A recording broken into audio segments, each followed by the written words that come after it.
J'ai demandé à Dieu un jour. I asked God a day. Seigneur, on est en train de m'insulter. God, they are insulting me. Nasa nini? What should I do? Nakangisa mutu. Should I send somebody to jail? Na lekanga pe na loba po na yebi koloba. Should I go and talk because I can talk to you? Dieu me dit, Moïse, God says, Moses, écoute-moi, stop. sois calme. Keep quiet. J'ai prévu une armée I planted an army. pour te défendre. An army to defend you. Et parfois des gens qui me défendent Sometimes people defending me sont des personnes que je n'ai jamais rencontrées. are those I never encountered. Tokutanati. I never encountered them. Tu verras quelqu'un d'autre dans la TV. You see somebody moving on TV. Look, if you touch Moïse me, I kick you. Tokutanate. We never encountered. On se connaît pas. It's true. Yes. Je l'ai jamais vu. I never encountered a person. I never Mais met pour him. me défendre, il va aller en prison. Then to defend me, Quand he's tu ready to cries, go.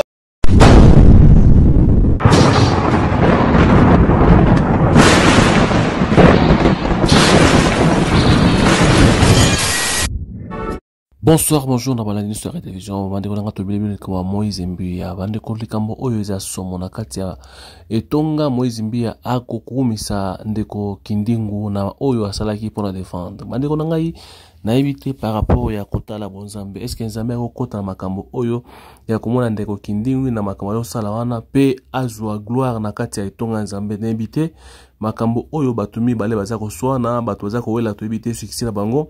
Mais lelo aza koteya na etonga ya nzambe kolakisa bato keno nzambe atineli kindingu a défendre ye to éviter soki tuzo kende wapi na kati ya bonzambe. Est-ce que makambo ya mai kalamba to majabo na makambo na wazowela est-ce que bawela biloko mokili to bawela gloire ya nzambe. Alors ngana moni yango ndeko na comprendre yango te mais bino bato boleki biso maele bome ya ko analyser yango est-ce que ndeko pasteur Mike amemeli biso bonzambe to amemeli biso ko adorer ndeko oyo bakangaki ye par rapport ya ko insulter bato parce que mutwana ayebaki makambo te ozaki au profondeur ya makambo ya majabu nani apezaki ndeko wana ba version nyonso ya vérité oyo ileka na majabu ba contrat bango esimbaki te nani ce qui ndeko na azwaki yango par ba prédication. Mais est-ce que yo en tant que homme de Dieu au moni eloko mabe ko sane wana bande ko boyo kana no simato zonga. J'ai demandé à Dieu un jour. I asked God a day. Seigneur, on est en train de m'insulter. God, they are insulting me. Nasa nini? What should I do? Nakangisa mutu.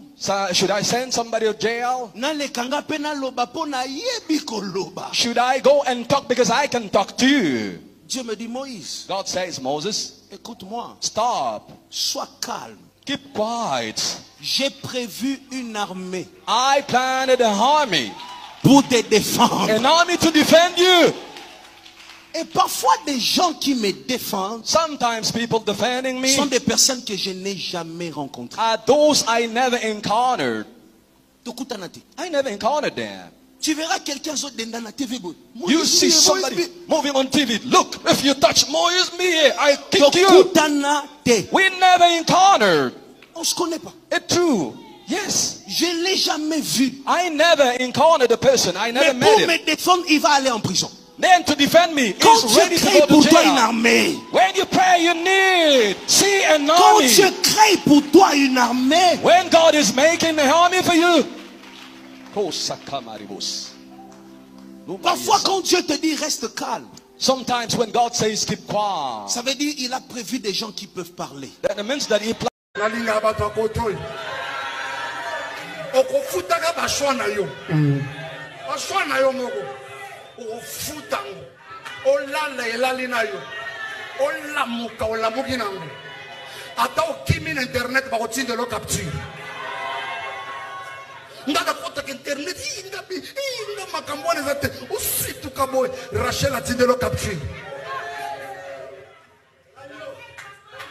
Hallelujah. Hallelujah. Oh, hallelujah. Amen. Hallelujah. Amen. Hallelujah. Amen. Bipaka oyo moko mi lukela yomo.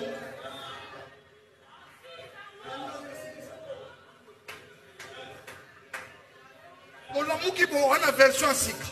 Oke lobi kuno wana version sika. Et quelqu'un va dire, ok, le bénéfice du Cambouya, Satan va avoir un salon chaque matin pour son laranaï. Alléluia. Mais j'ai une bonne nouvelle pour quelqu'un. Même ce genre de bipaka, l'agneau est capable de les résoudre. Est-ce que tu peux faire confiance à l'agneau? Est-ce que tu peux faire confiance à l'agneau? L'agneau fait bien des choses. Plus que tu ne peux les faire avec tes capacités. L'agneau. Radi TV nde makambo lobi Radi TV nde makambo 2024 biso nyonso mingi Radi TV to s'abonner chaîne na biso ya kitoko chaîne na biso ya malamu so ngozo makambo nyonso ya RDC na Radi TV. Merci mon ami Emmanuel na Irlande chaîne ya kitoko sale biso Radi TV mingi to s'abonner.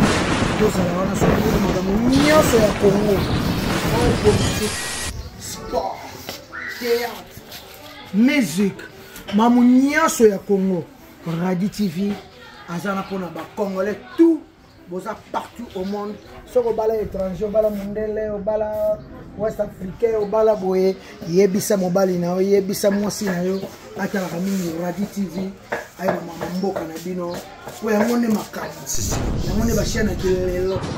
La chaîne vraiment, il y a qui les lots quoi. Tu bien de la rente na Radi TV. Tu de la rente. Tout la musique tu de la rente na Radi TV pour Radi TV ne makambo. Pour Radi TV ya ngonde ya sika makambo ya sika ça na Radi TV. Mani mon ami. Merci d'ailleurs. Bonjour, Nabalandinho sur Radi Télévision. Bonjour, Bandeko TikTok. Bonjour, Nabatou, Bandabiso partout dans le monde entier. On va trouver une photo sur la Cambo, il y a une promotion dans la communauté congolaise. Donc, nous avons pour la communauté Nabiso, pour la promotion. Promotion, il y a au TKK, marchandises, Oyo so azana pour ça, il y a promotion. Luka biso, tout sur la promotion, na TikTok Nabiso, puis na YouTube Nabiso. Et on a aussi qui Congolais, Congolaises, partout vous allez.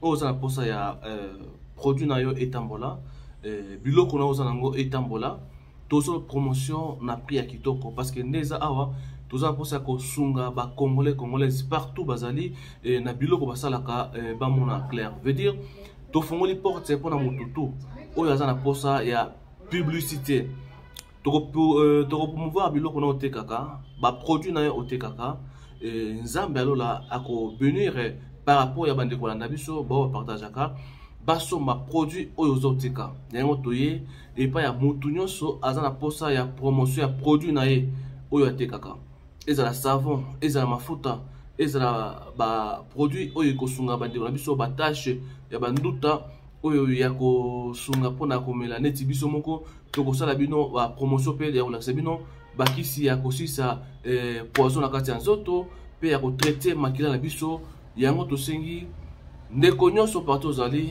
contacter biso na kati ya chaîne na biso partout tokosunga bino eza ya bino simple ndeko oyo asalaka toujours na bonzambe toza tofungoli porte na mutu nyonso a contacter biso po tosalela ye promotion ya biloko na yo oza na école oza na flat hotel na yo ozali na oza na service de traiteur toi oza na malewa na yo oza na nyonso oza na posa pour la promotion na ba congolais congolaises bao tout banda biso ndeko contacter biso tokosala yo promotion na merci na ndeko nyonso à partager merci na mutu nyonso oya kozala intéressé contacter na katia Radi TV4 ezali TikTok na biso pe na Radi Télévision ezali YouTube na biso Radi News TV ezali bongo page Facebook na biso merci.